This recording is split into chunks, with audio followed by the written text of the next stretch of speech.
Welcome back, everybody, to round 3 of 4, where we've gone from having a Feralmancer to having a Biomancer on stream. All the Mancers. We're just mancing the shit out of things today. We are mancing like a man.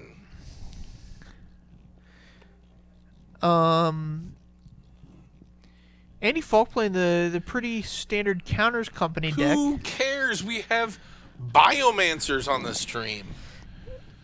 Why would anyone care about Druids? I was just speculating on whether Viziers? or not. Come on, what is this, Aladdin? We've got Biomancers aboard. Viziers. It's just Aladdin. That's wonderful. I'm excited to see Justin Gebing play some Biomancers, personally. I don't know about anybody else, but... What's your favorite song from Aladdin? Prince Ali.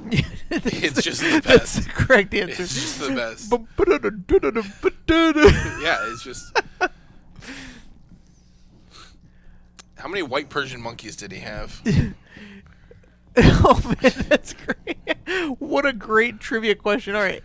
Don't Google it. Answer in the chat. Snap it off for the next 30 seconds. How many white Persian monkeys did Prince Ali have?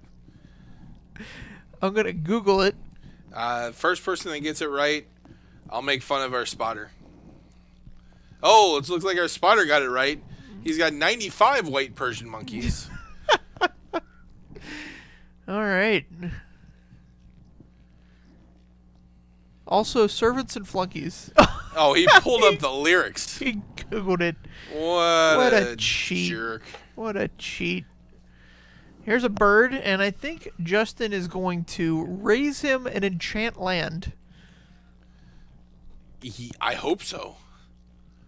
No, Oh, we're just visioning here. At least 12 white Persian monkeys. It's technically correct. Yep. And that is the best kind of correct. He's going all the way down to 17. It's servants and flunkies. Those are all words that are in this song. Very proud of you. Looks like we're going to hit Kitchen Finks, Mana Leak. Both are on top. Andy Falk has no idea what he's in for. All I know that Justin probably just wants this game to go as long as possible. Well, he needs to deal with his devoted druid if he wants that to happen. All right. So here's fetching. Looks like we're going to get to suit up this breeding pool and then represent Mana Leak for the Vizier. and representing. Representing. I don't even know if that does it because the Vizier costs 2, right? Yep. So if he has another land, that's good. But if he slow rolls for a collected company, there's the other land. But even if he didn't have the land, he could... Oh, here's a big 5-banger. No, sir. All right, now Justin needs to go off. Justin was going to Mana Leak any spell that he played there. He drew the Snapcaster Mage. Or no, he had a Snapcaster Mage in hand, sorry. Drew into... There's Rishkar. Just a counter on Rishkar. This is a Rishkar move. Shields are down. But no third land. And you know, Justin scryed it this way. I guess you can't really put a Biomancer on bottom. Maybe that's what was on top.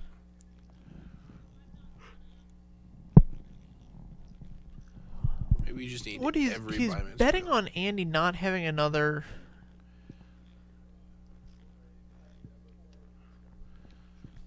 Alright, so now Andy is definitely representing the end game. Is that a Farika in his hand? I believe he has a Farika in hand. Yes. The green-black god, it only costs 3. This is actually a very efficient card.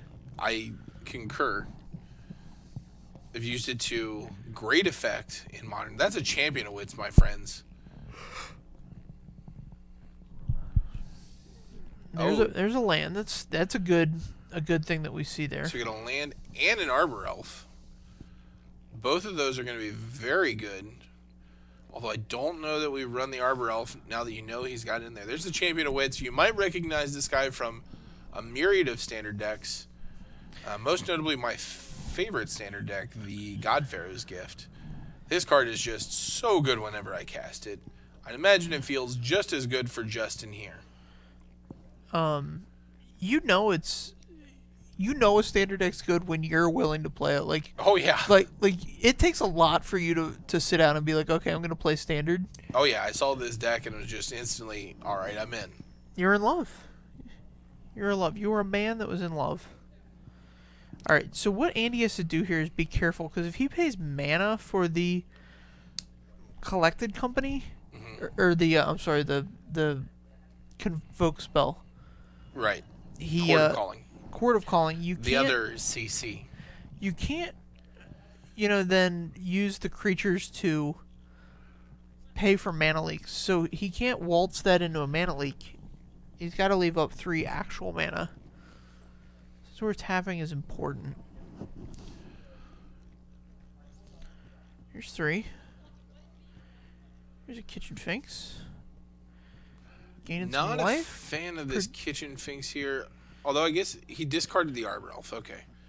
I would have held on to the Arbor Elf and discarded the redundant Kitchen Finks. Don't believe you're going to lose from damage here. Although Andy has a pretty formidable board. Well, the Arbor Elf wasn't doing anything. He had to leave up 2 to try a mana leak. Oh, he's baiting this. No, this is the last card in Andy's hand. There's no bait about it. No.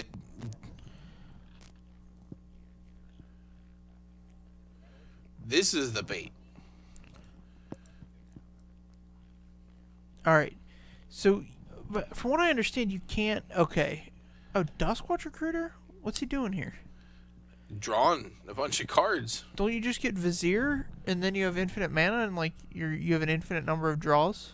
You don't have infinite draws. What do you get draws from? No. I'm just saying... Is this the best...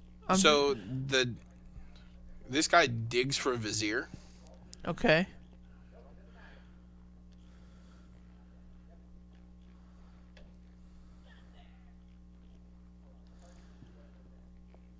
Alright. Justin tapped out. The shields are down. Looks like he's going to dig 3 deep. Trying to get a Vizier. Instead, he gets an E-Witness. Just as good. Does that do it? Yeah, so just good gets back the cord, and then he can... Cord for 2. Gets the Vizier. That'll do it. Right. Puts the Vizier in play, and then the Vizier generates infinite mana, lets the Duskwatch Recruiter look at an infinite combination of 3 cards on top of library. You can set your deck. Right. So I once did this in a limited match. Yeah. I had the black spell that puts 2 creatures from your graveyard into play and then puts itself on the bottom of your library. Ever After. Ever After, and Duskwatch Recruiter. Oh yeah. It was a nice one. A nice one has been announced. Yeah, I got to draw Ever After every turn. Is basically what it amounted to. Pretty nice. Have to get pretty late in the game for that to happen, but very nice. It was a nice piece of inevitability, I'll tell you that much. Alright, so... Out of the board. I imagine Justin wants to move himself into the control posture here. Yeah, if he's got like some blue-green silver bullet here, now's the time to whip it out. I don't know that such a card exists for this matchup. You know what card I bet's like very good in this matchup? Go on and tell me. Cyclonic Rift? Cyclonic Rift. Huh. So it's an instant. If the game goes long and he starts going off, you can just do his whole board. Right. But doing it incidentally for 2, like on a random, when he's trying to set up, can buy you a lot of time. It seems like a reasonable card. I don't know that I'd be super happy with it here over something like a negate or something. But you know, I mean, this does have a very reasonable late game. Yeah, you're not wrong.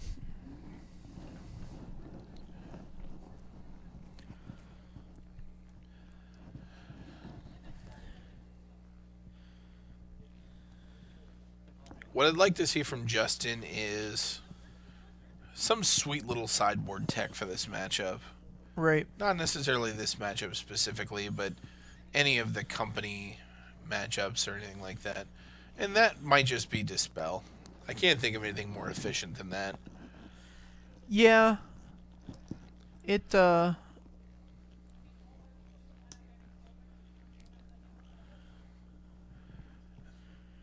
Master Biomancer costs 3, right?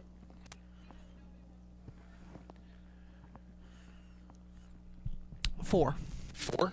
2, a blue, and a green. Ah. I want to see the combo go off. I want to see what Here's the Biomancer. What his end game is. I'm assuming like Master Biomancer plus Rishkar creates a bunch of mana, creates Thopter tokens, you know what I mean? How are we creating Thopter tokens? We've got this Hanger Banger though. That's what I'm saying. Hangerback Walker. Oh sure. It's you know. Yeah. You pay like a gajillion for it, and then you know. I don't know how you're sacrificing it, but we'll find a way. Where there's a will, there's a way. Noble Hierarch is the turn for Andy, and that's going to be a good one. Yep. Concur. Unless you have an answer for this Noble Hierarch, I don't advise. Oh, there you go. That's an answer. He's going to walk all over it.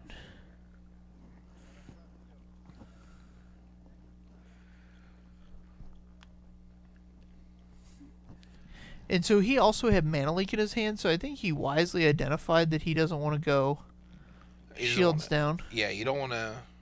Well, you did go shields down. You don't want to go shields down in subsequent turns. Right. He wants to counter a bigger spell than whatever the 3-drop is. Namely Collected Company. That's the one you have to counter. Right. And so you can't cast anything here.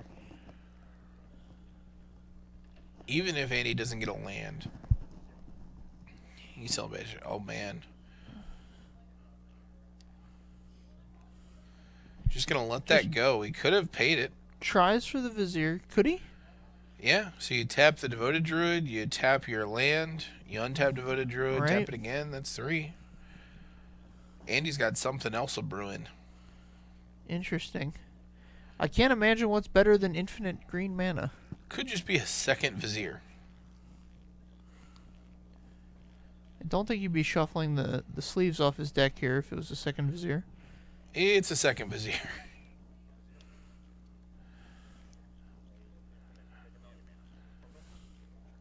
Alright, so we're going to try to dig here.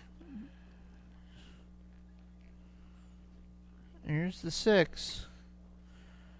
Man, was this card a pain. Yeah, I hated this card, and I hated everybody who's ever played it.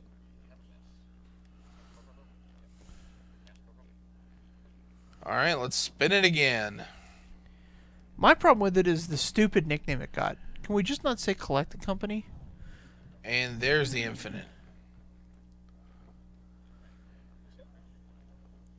And so Andy makes infinite mana and on searches turn 4.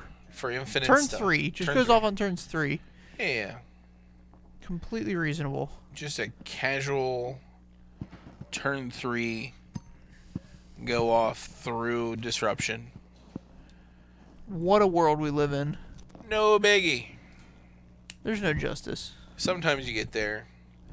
Sometimes you get cocoed out. That's the way life goes. That was a fast one.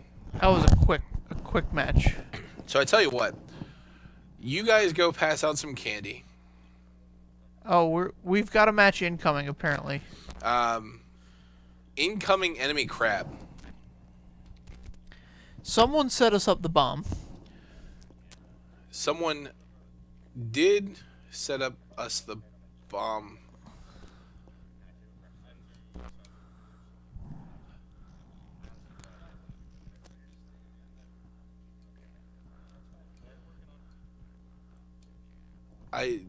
So Spotter's giving us some very mixed... I mean, I don't know why I have this information. But we have it. So these guys are getting kicked off.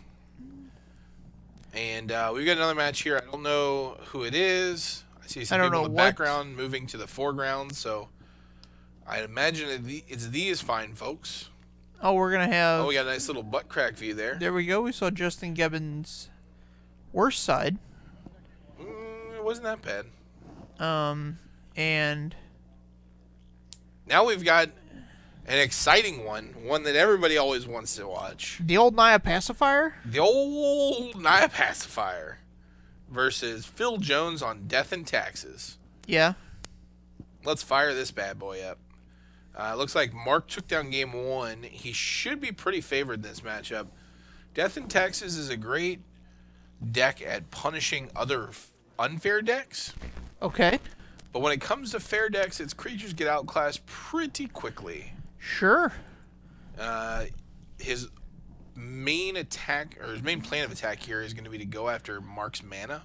Right. And if Mark can avoid that, should be in pretty good shape. Yeah, the Naya pacifier, I mean, the one thing it does is it gets big. It does get big. It doesn't always attack with those big creatures. Sometimes they sit there. Sometimes they stay back. Sometimes they hang out. You know what? Sometimes they get homesick and they don't want to leave the roost. Yeah. They just want to stick around and, hang out. Chill. I've been there. Wake up on a Saturday around noon, you're just like, you know what? I'm not going out today. Throw on your slippers. Throw on, Your slippers? yeah, you gotta throw on some slippers if you're gonna stay in. Okay. Throw on some Hell's Kitchen marathon. Just binge it out. Do you like that show? Just spend Saturday with Gordon Ramsay. Not particularly. I've only seen like clips of it. Here's the best Gordon Ramsay show, and Best Gordon Ramsay. You heard it here first. no, the best Gordon Ramsay show is the British version of the F word. Okay. Is Phil Jones starting us off right with the Aether Vial. Mark has a really good turn 2. Or, I'm sorry, a turn 1 as well with Noble Hierarch. Already in the red zone. Here is Leonin Arbiter. Now this card is Leonin Arbiter is one of the key components of this game plan. He's going to try to aggressively attack Mark's mana here. Let's see if he has a hand to stop it. Let's see if Mark even cares with this Knight of the Reliquary. I mean, if this Knight of the Reliquary gets pathed, Mark is very much going to care. Agreed.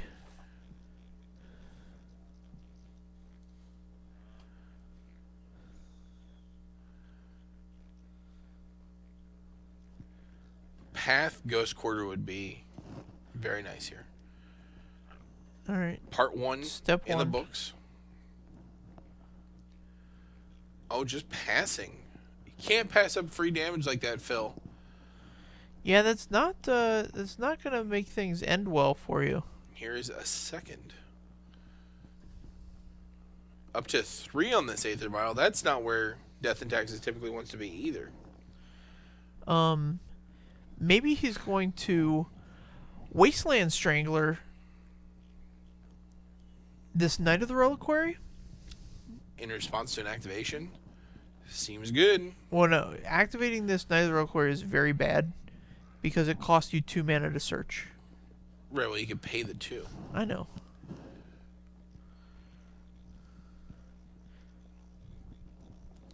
But Wasteland Strangler is one of those cards that, like, I see in these lists, and I'm just like, man, it is a lot of work to get any kind of value out of it.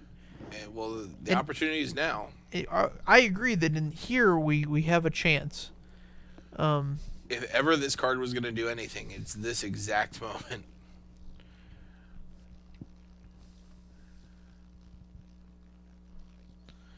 All right. Mark with a bolt in hand. He could just bolt this Leonin Arbiter.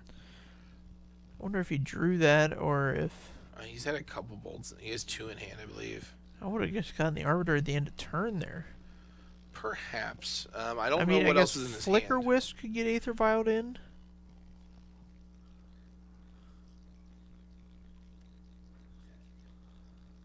Mind Sensor off of the Aether Vial.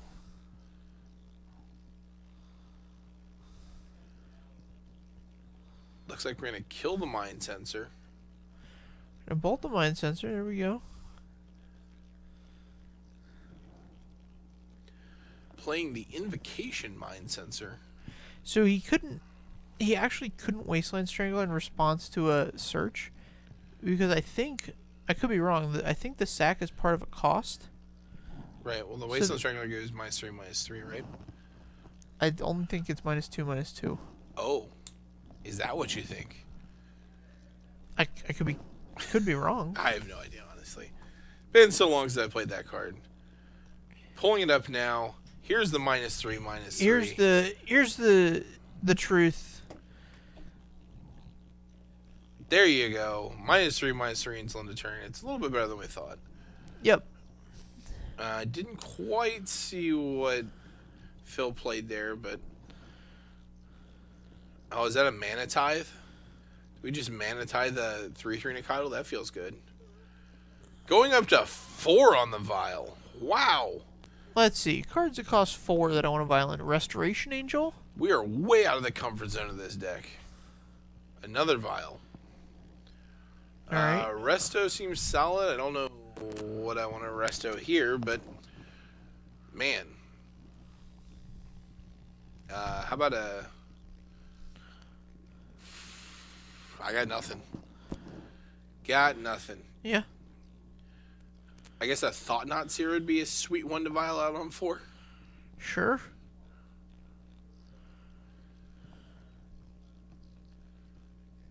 Other good forger. Oh man, we could Vial out a Hostage Taker. That seems sweet. Okay. Pretty sweet. Alright, so we got the Naya Pacifier deck coming at you. Coming at you. Finding the red zone with a 4/4. And in turn, we're just going to put a counter on this. Well, upkeep put a counter on this. Choosing not to activate this on 4. Now, if he doesn't have a 4-drop in hand, I can't imagine putting this thing up to 4. So you got to think there's some action there. And if it's going to be a reactionary spell... Anafenza the Kintree Spirit. I think we could be Aether Vialing in some Siege Rhinos. What? You could Aether Vial in a Siege Rhino on 4. Yeah, I guess that's possible. Here's the Restoration Angel that I predicted earlier. There's the Resto. Sorry.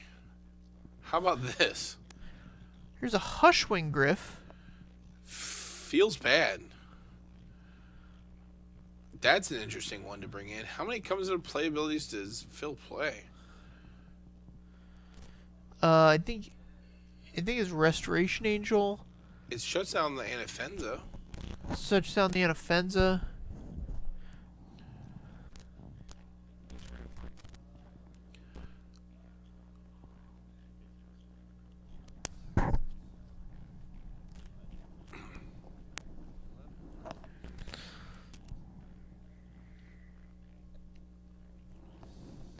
This Leaning Arbor is doing a great job of taxing Mark's mana, but Phil needs an answer for this Knight of the Reliquary. Yeah, we definitely have the taxes part down. He might just be enjoying the death part here soon.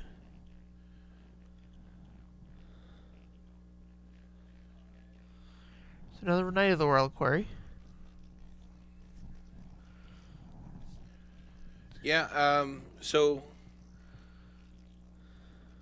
Philippe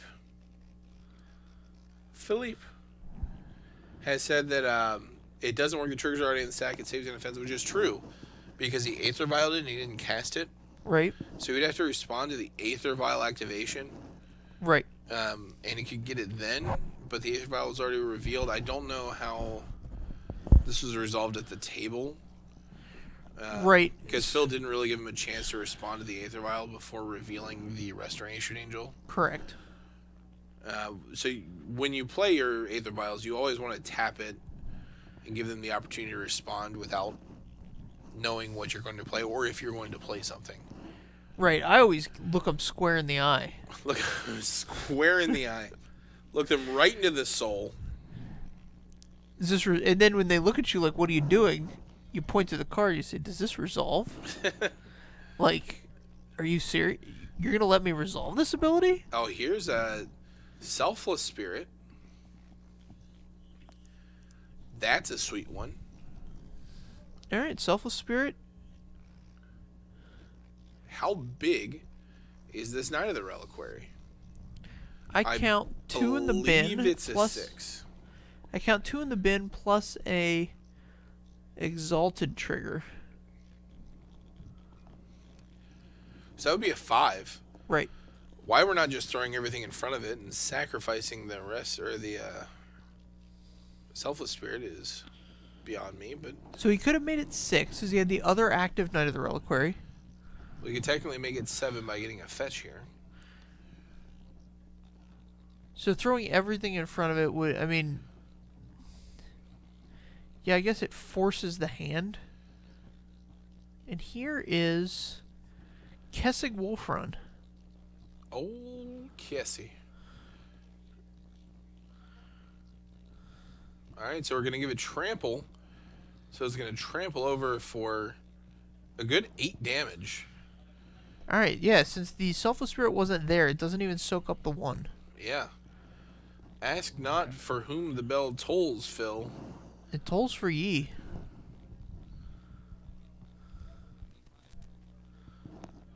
Draws a land, doesn't get there. Yeah, he was sort of War and Peace in hand and a Dusk to Dawn. He was really, really tight on mana that whole game. Yeah, he wanted the 3rd land, but honestly, his own fault for keeping a 2-lander with 4 drops in your hand. Send him to the academy. Sign him up. Sign him up. I didn't see the rest of his hand. We're gonna have a whole freshman class here before the end of the night. We are gonna have a whole class. Well, I don't think we can scrum up yet another match. Yeah, we're out of matches, but probably not going to be the full 27 before we get another one. These matches have been burning through. We've been lighting it up tonight. We'll have one more round here of hot modern action on this special Halloween edition of Tuesday Night Modern. So on Topic Productions. Stay in your seats, you filthy animal.